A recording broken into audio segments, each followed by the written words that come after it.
Mga katambay, kamusta po? Nagbabalik po muli ang inyong lingkod, si Katambay Manong po, dito po sa Tambayang Makabayan. Samahan niyo po inyong lingkod, magkomentuhan po tayo. Magandang umaga po muna, tanghali, hapon, gabi. Madaling araw po sa ating lahat. Sana po nasa mapayapa at nasa maayos po tayong kalagayan lahat, mga kababayan.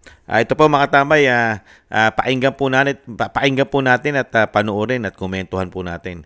Ito pong kaganapan po sa The Hague, sa Netherlands, sa ICC, kung saan po nahandon ang ating dating Pangulong Duterte. Ngayon po ay kumpleto na po. Kumpleto na po ang 4 na anak ng dating Pangulong Duterte. At nagpahayag po ang Vice President at makibalita po tayo mga katambay. Umpisahan na po natin at masaya po ang dating Pangulong Duterte dahil nakita niya po na kumpleto po ang kanyang mga anak. Ito na po mga katambay ang ating Vice President, Sara Duterte. At sinabihan na siya na nag-aantay na lang ng isa. And the Wednesday this week, meron kaming approved visit na kaming 4. So masaya siya na nakakausap niya kami. At medyo maingay kanina kasi 3 sabay-sabay, 4 sabay-sabay na nagsasalita. At some point sinabi ni Basti na hindi na ako magsasalita kasi walang nakikinig. Medyo siguro na-miss niya yung ganon na discussions, na labo-labo, sabay-sabay nagsasalita lahat. At masaya siya na nakabisita kami na ako. VP Inday, how's the health situation of your father? Okay naman siya. Kanina, sinek namin siya. Minasahe siya for 1.5 hours ni Congressman Pulong Duterte. So, malahi yung 2 paa niya. And then, inano yung circulation because napansin niya no, na medyo gray, ashen gray yung kanyang kaisang paa. So, minasahe ng maayos para maayos din yung circulation. Minasahe yung 2 arms niya, yung likod niya, yung... It takes 90 seconds for Ano na po natin, sandali. Nagkaroon po tayo ng commercial mga kabayan. Ito po. Leeg, nasahi din ni Congressman Pulong Duterte. And before kami pumasok, kinausap ako nung isang nurse. Sabi niya na kapag meron daw, sabihin ko daw sa lahat ng mga bibisita na huwag daw siya bigyan ng snacks. Kasi merong vendo doon sa loob kung saan kami bumibili ng Coke Zero, ng soft drinks, ng juice. Huwag daw bumili ng snacks doon kasi sobrang taas ng kanyang sugar ngayon. At gusto nilang pabilisin yung pagpapababa ng sugar. So pinagbawalan siya kumain. Pero inalaw naman siya sa kanyang Coke Zero kung mag-request siya. Basta ang sinabi lang nila is that minomonitor nila yung pagkain niya sa taas. Kaya huwag siyang bigyan ng snacks dahil hindi nila ma-monitor ang sugar doon. And nakikita nila nagsispike yung kanyang sugar. So, pinagsabihan kami huwag mag-share ng snacks. VP, just to follow up on that, how do you personally when you saw all of your siblings together with your father to meet him for the very first time? Ako? Together with all of your siblings, yes. Personally, VP, sa'yo, how do you feel? Naisip yun First time pa natin na 4 na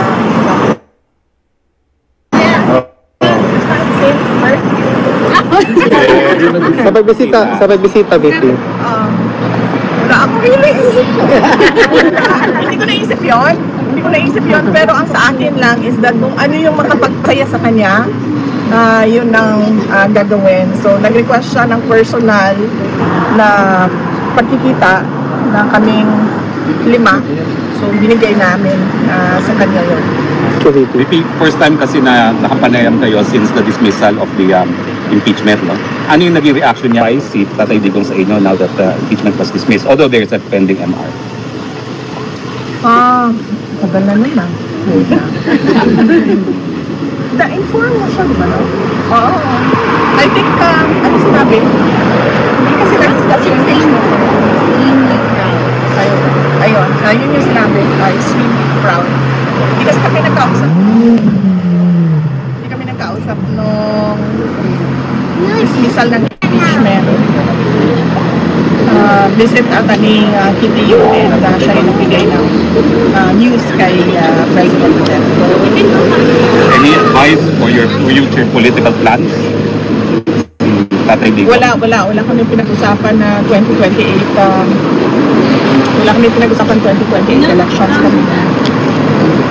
VP, on a completely different matter, the lead counsel attorney Nicholas Kaufman made mention that he is appealing or he's waiting for the government of Bongbong Marcos to schedule an appointment for him to negotiate because he wants the immediate return of your father during that time today daw. What is your... Can you weigh in to this statement of Attorney Nicholas Kaufman? Is that possible or should we ask this question na lang kay Attorney Kaufman? I think it is best if we ask Attorney Nicholas Kaufman to explain his statement. Kasi I cannot speak to him and I cannot say kung ano, I cannot say what his plans are. Thank you, VP. But do you think PBBM will allow him back? I cannot speak for BBM as well. CIA mo? CIA. VP, ngayon lang yung nagdemanda si Yorme, Mayor Isko, kay Congressman Chua regarding din sa mga flood control.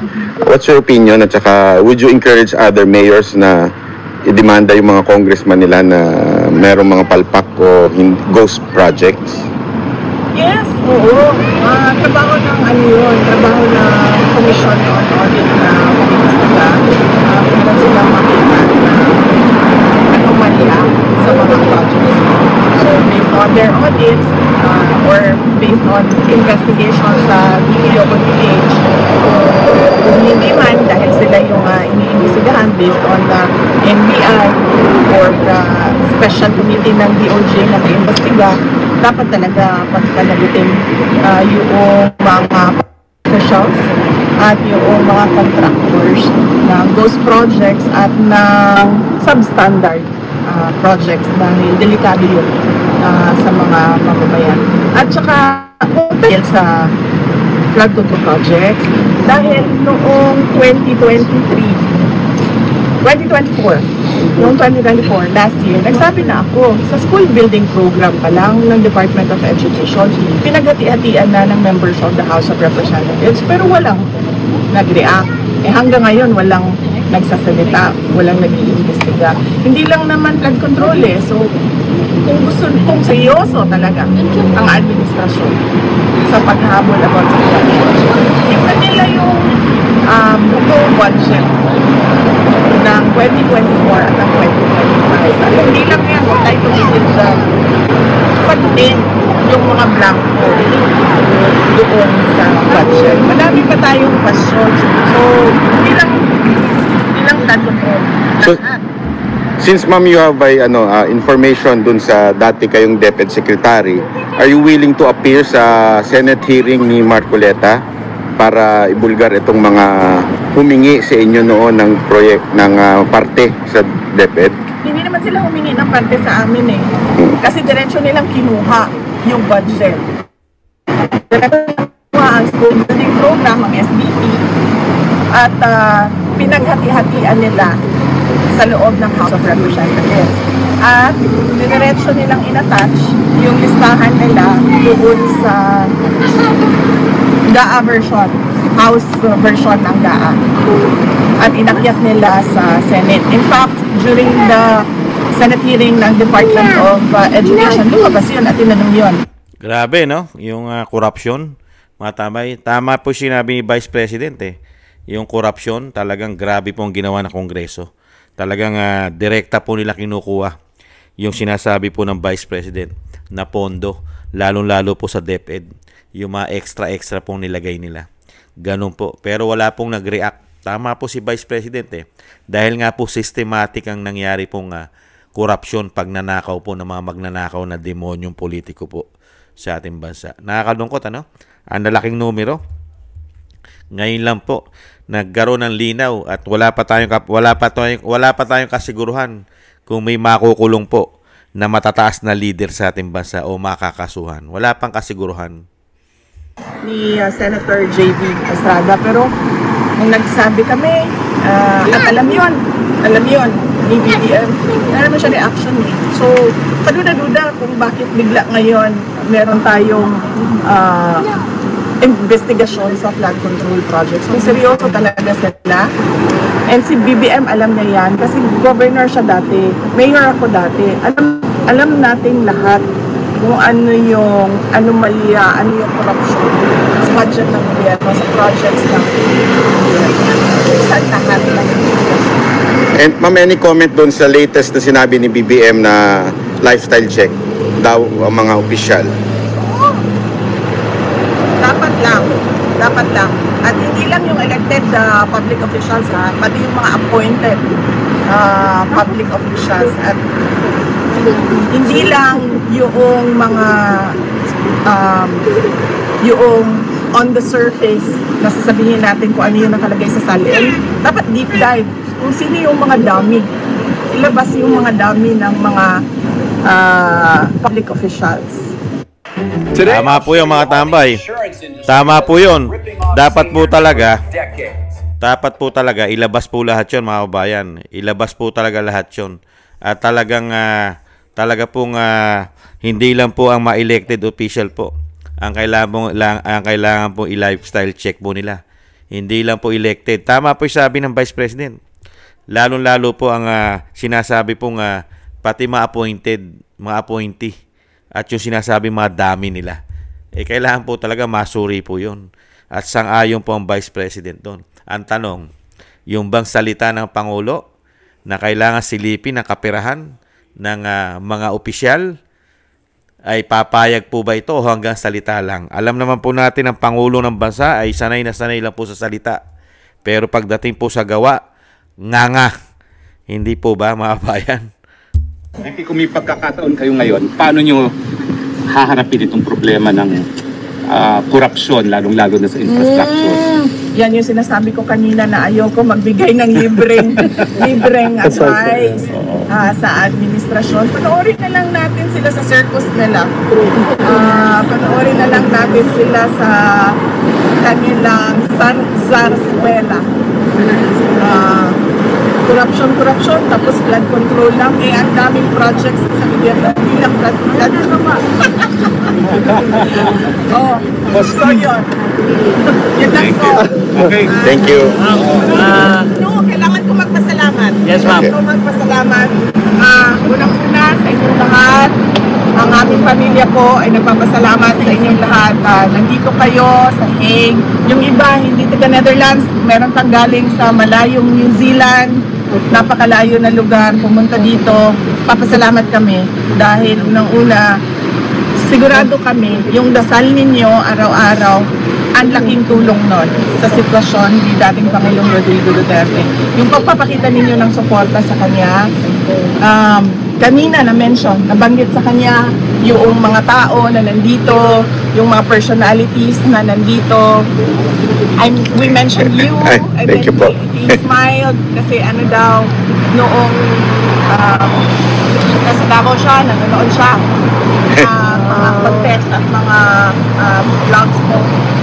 So, nagpapasalamat siya at nagpapasalamat kami lalong-lalo na mga anak niya sa tulong ninyo sa kampanya ay sa tulong ninyo sa dasal ninyo at sa pagpapakita ninyo ng support sa Pwede pa ho si Anton, SMNI. Last question. Okay na, ma'am. Bigyan ng libreng legal advice. Okay na, ma'am. Ano na lang po? Advice at professional advice sa administration. Ano na lang po, ma'am, yung aasahan na lang po ng Wala na tayong aasahan mga Pilipino sa 23, ma'am. Sa September, sa 23 po. 2028. Sa hearing po ni Tatay. Sa September 23, ano ba yung aasahan daw ng mga Pilipino? Kabayan natin.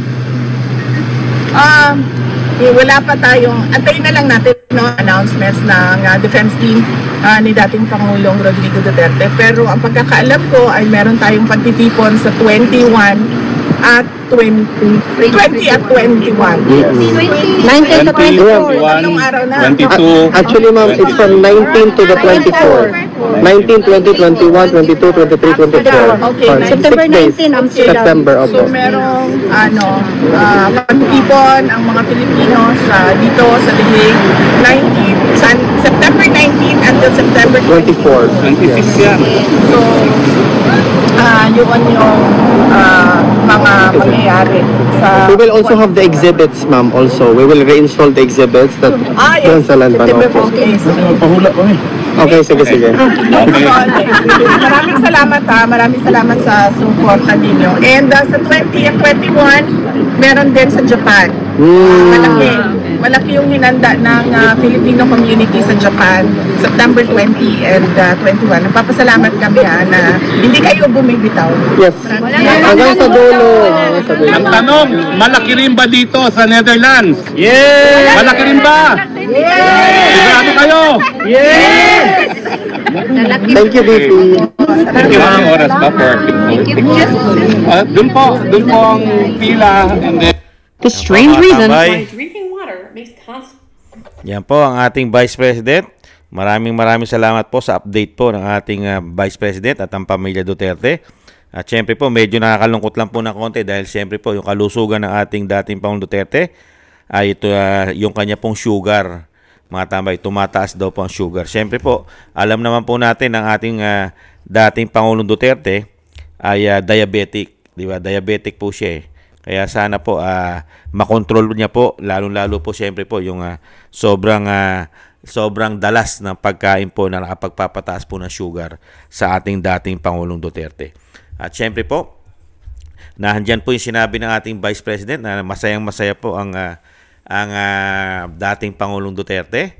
Syempre po, yung na-miss niya po yung kulitan na lalo-lalo nga naman nagsasalita lahat sa halos sabay-sabay.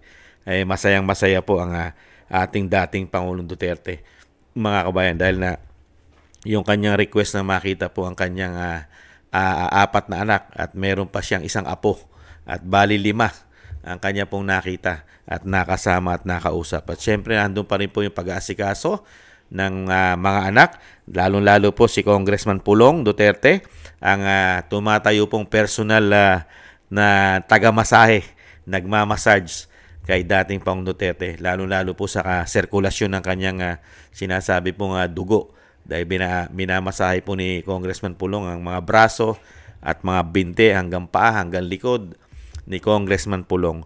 Nakita niyo po yung napakaganda pong samahan na buo ang pamilya, nakakaisa po sa lalo-lalo po sa ganito pong sitwasyon na dinanas po nila na sobra pong pamumulitika na ginawa po sa kanila, lalo-lalo po sa dating Pangulong Duterte.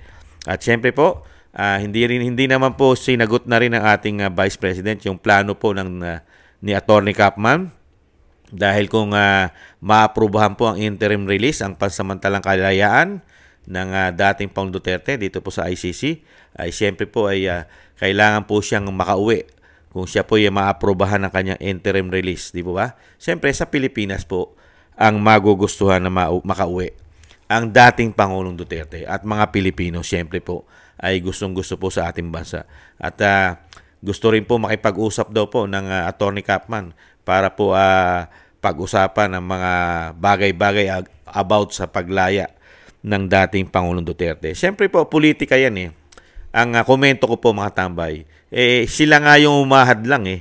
Di ba? Kaya nga pinatapon nila yan eh dahil nga unang-una pong layunin nila dyan ay hindi na po makauwi yan, mga kabayan. Kaya nga po ginamitan po ng dahas, di ba? Talagang puwersahan siya kinuha sa airport at dinala sa kampo nila, di ba?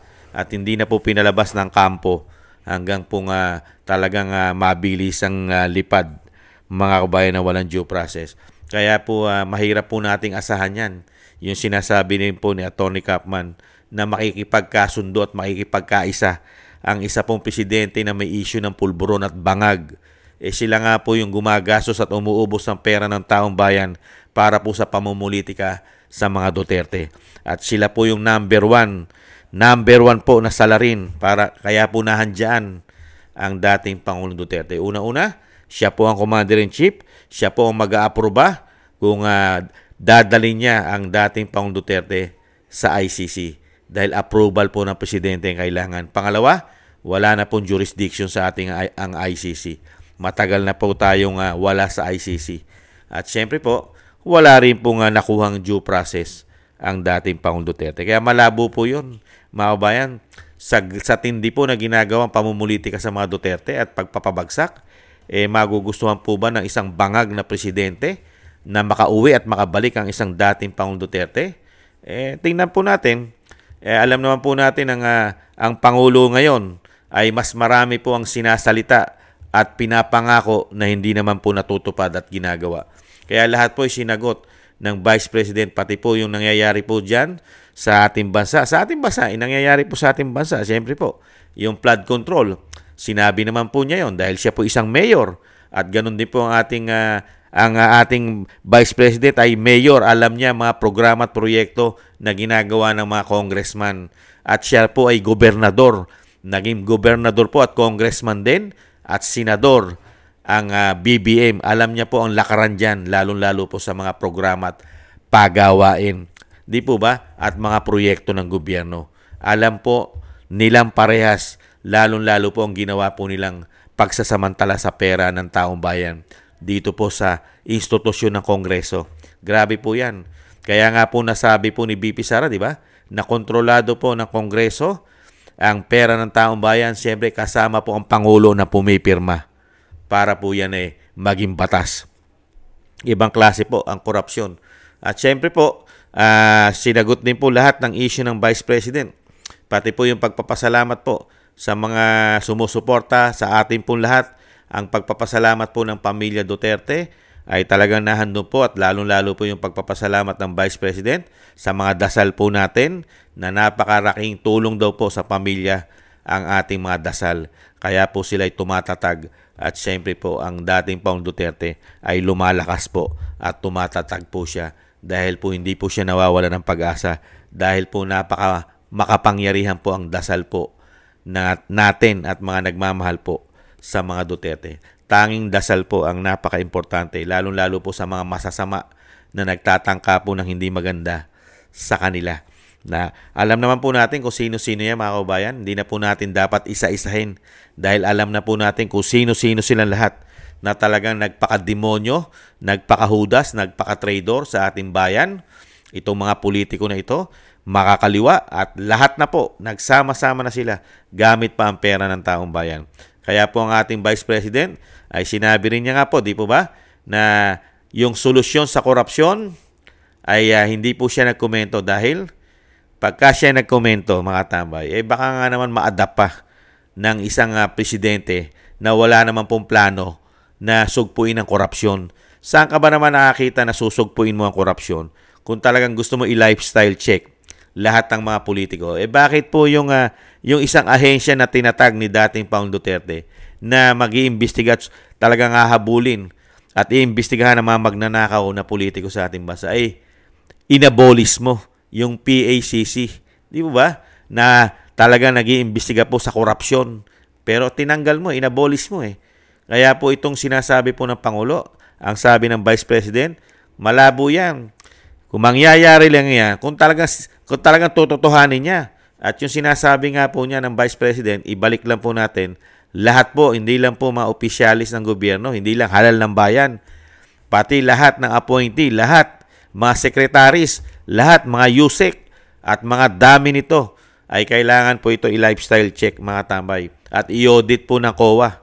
Number 1 po, kailangan po imbestigahan yan para po malaman kung sino po talaga ang napakaraming ninakaw ng napakahabang panahon sa ating bansa. Lalo-lalo po yung mga nasa Kongreso. Nagsitanda na po sila dyan. Pabalik-balik na po sila dyan. Hindi po ba? At sila ang kumukontrol ng mga proyekto ng bansa. At siyempre po, kasama po ang Commander-in-Chief dyan umano, mga kababayan. Yan po mga kababayan, maraming salamat po sa update po sa atin ng Vice President na sa kabila po na siyempre po na ang ating dating Pangulong Duterte ay medyo hindi po gumaganda ang kanyang sugar, ang kanya po siyempre po yung diabetic, ay sana po ma-maintain niya po yan. Siyempre po nagpapasalamat po tayo sa pamilya Duterte dahil po patuloy po silang talagang lumalakas ang loob, lumalaban. At siyempre po, yung pagpapasalamat po natin, nakakaisa po tayo mga kababayan, mga tambay, na nagbibigay po tayo ng suporta, lalong-lalo po ang ating mga dasal at panalangin. Maraming salamat po mga kababayan. At siyempre po sa pamilya Duterte, thank you po sa inyo. At siyempre po, darating din po ang panahon na Vice President na ang katarungan po ang iiral at magtatagumpay ang katarungan at ang kabutihan. Hindi po ba? Thank you po sa pamilya Duterte. At siyempre po, yung panalangin po natin mga kababayan, napaka-importante po yun. Ipagpatuloy po natin araw-araw na ipanalangin po, magsama-sama po tayo na magdasal at manalangin na maingatan po ang dating Pangulong Duterte, ang kanyang kalusugan. Siyempre po, napaka-importante. Ang kanyang buhay at kalakasan ay madugtungan pa po at mailayo po siya sa masasama at makabalik na po siya sa lalong mabilis sa ating bansa. At siyempre po, ganun din po ang Vice President at pamilya Duterte na mailayo po sila sa masama. At siyempre po, umaasa po tayo sa darating pong September 23, I think. Sa September 23, next month po, malapit na, ay sana po makamit na po ang katarungan at talagang maibasura na po yung mga gawa-gawa po nilang issue o kaso na pinagtulungan po nila at pinagkaisang ipolitika ang dating Pangulong Duterte. Sana po sa darating pong September ay makamit po ng pamilya Duterte ang katarungan dito po sa mga pinagplanuhan po nila at gawa-gawang mga issue na talagang ginamitan po ng pera. Baka may ginto pa yan mga kababayan. Sana po magtagumpay po ang kabutihan sa kasamaan. At siyempre po, napakarami din po kasing event.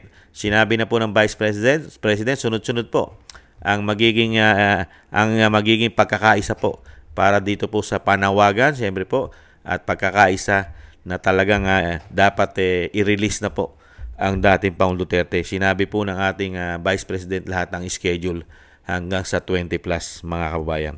September ay mahaba po ito. Halos marami po tayong bansa, hindi lang po sa Netherlands mga tambay, hindi lang po sa Japan, hindi lang po sa Korea, hindi lang po sa buong Asia, bati po sa buong mundo na may OFW nagmamahal sa dating Pangulong Duterte at sa ating bansa na 100 milyong Pilipino na majority po ay halos ang suporta ay nasa pamilya Duterte ay talagang maikiisa po yan sa mga panawagan po na magkaisa po at syempre po ang malawakang panalangin na malagpasan po ng pamilya Duterte mga kabayan.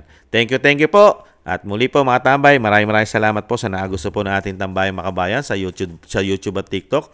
At ganoon din po sa mga nagko-comment, like, share, and subscribe. At syempre po sa mga subscribers po natin, thank you po. At sa mga nagbibigay po ng tulong at biyaya, maraming salamat din po. At yung sinabi ko nga po mga tambay, magkaisa po tayo, pagsamasamahin po natin ang ating mga dasal para po sa mabilisan pong paglaya. At syempre po sa pag-iingat po sa mga Duterte. Mga kabayan, maraming salamat po sa mga dasal. At tayo rin po ay mag-iingat mga tambay at wag kalimutan na tayo po ay magdasal din na tayo po ay maingatan at ang ating buong sambahayanan. Thank you po mga tambay. Paalam. Bye-bye.